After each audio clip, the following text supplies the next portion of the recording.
Hope you all enjoyed your extra hours sleep now that we're back to standard time and off daylight saving time. There are people in Congress who want permanent daylight saving time.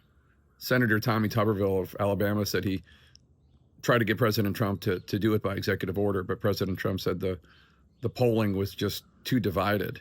It is a controversial issue. You know, daylight saving time started during World War I. There was this huge move to petition the government to have saving daylight by springing the clocks forward. That's why daylight saving time is called what it's called, and that's why it's not daylight savings time, it's daylight saving. Anyway, the farmers hated it, so after World War I was over, daylight saving time was over.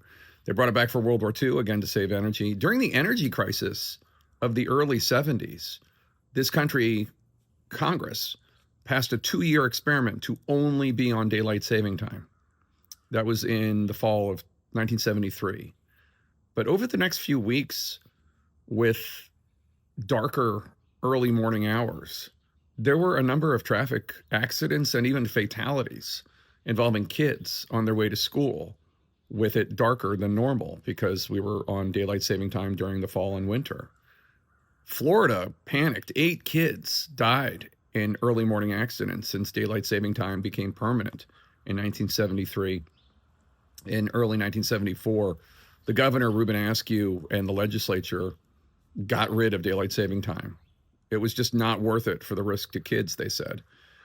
Polls plummeted.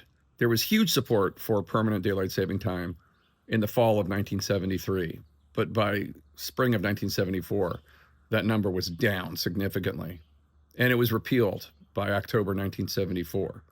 It is hugely controversial, and people are very divided on it, depending on where they live.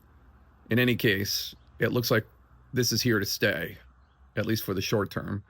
And that's why we keep going back and forth, because this country is not unanimous on daylight saving time in the fall and winter months.